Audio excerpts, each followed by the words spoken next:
शरीयत से अस्सलाम वालेकुम। तरीकत में पीर फकीर जियाली मदद। इस मजलिस में साईं शौकत अली कादरी कलंदरी ने कसम खा ली कि हम बाबा नैज शाह वली के दरबार से काला ये जो नारी करते हैं इस इल्म को ख़त्म करके रहेंगे।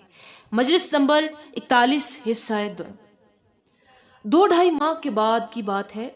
मैं उस वक़्त मस्जिद में नात ख़्वानी किया करता था। नमाज फजर की अजान के बाद 1-2 नातें पढ़ना रोज़ाना का मामूल था। एक सुबह हम नात पढ़ के माइक से पीछे हटे। एक जवान पीछे खड़ा था। उसने मेरी जेब में 5 रुपए का नोट डाला और प्यार से मेरा माथा चूमा। हम खामोश रहे। दूसरी सुबह भी ऐसा ही हुआ। उसने 10 का नोट दिया। तीसरी सुबह जब उसने ये हरकत की मुझे गुस्सा आ गया। भाई कौन हो तुम? कौन हो तुम?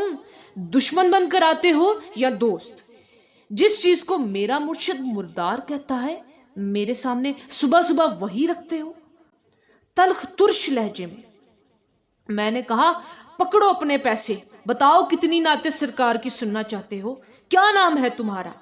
वो बड़ी आजिज़ी और हलीमी से बोला, अशरफ माई वाला।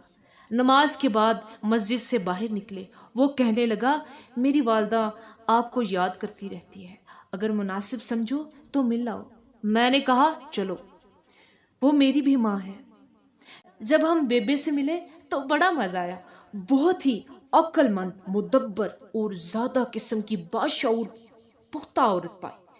पहचाने सी हंसी, बाबूजी इस्माइल जैसी बासर गुफ्तगू। मैंने उनको अपना मुर्शिद रहबर ही समझा। इस तरह मेरी और बाबे अशरफ की दोस्ती का आगाज हो गया। हम एक दूसरे की सोहबत में अक्सर रहने लगे। इसके पास दुरूद सलाम था, मेरे पास तौहीद। प्यार का जोड़ा बन गया। रात को मस्तियों भरी रंगीन महफिलें होती। मास्टर गुलाम रसूल की मधुर सुरीली आवाज से तबीयत झूम जाती। बाओ रशीद की दर्द भरी आवाज से दिल के सिले हुए जख्म भी खुलने लगते। हाकम अली अंसारी की गर्मा गर्म ठुमरियां और धा धी धा सुनकर सबके कहके छूट जाते। प्यार मोहब्बत के नगमात से रूह के पौधे को पानी मिलने लगा।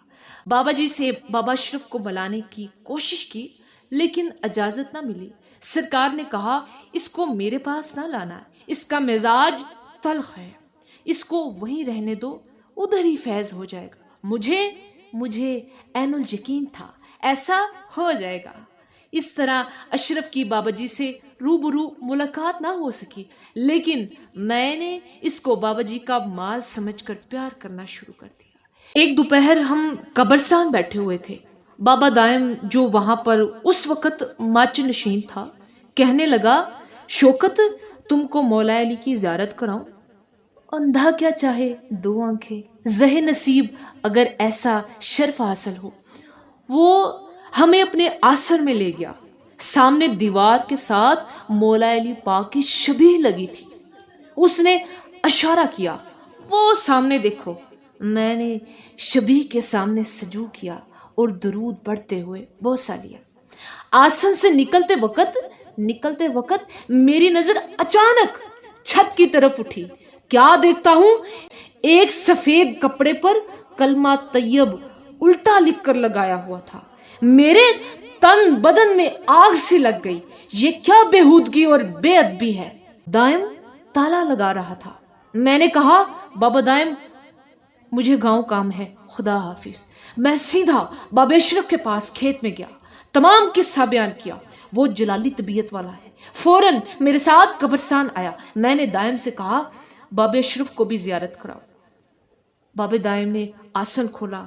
बाबा अशरफ ने याली की शबीह को सलाम किया और तमाम आसन को गौर से देखा। हम बाहर आ गए। उस वक़्त कब्रस्तान में काले और नारी इल्म का प्रचार हो रहा था। छोटे छोटे टूने टोट के दूसरे लोगों को भी सिखाए जा रहे थे। दायम सुलेमानी पौड़ी को तमाम अमलियात से ताकतवर समझता था।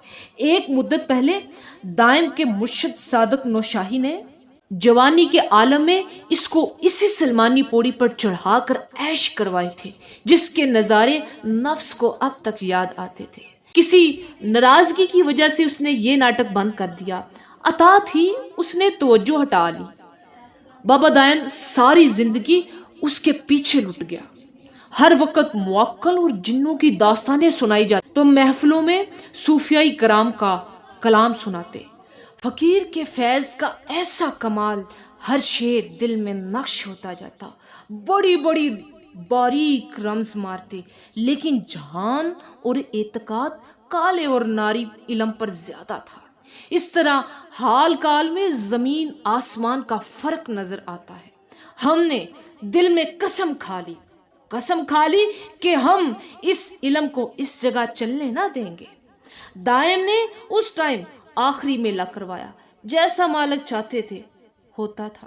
میرے دل میں آیا اتنی بڑی شیر شاہ ولی کی گدی اور میلے میں ایک دیگ دال اور 1 من آٹا، لنگر تیار ہی ہوا تھا، اور ملنگ بار تے جٹ اندر۔ ایسی چھین جھپٹ ہوئی کہ لوگوں کے کپڑے دال سے رنگے گئے، کمال طریقے سے لنگر تقسیم ہوا۔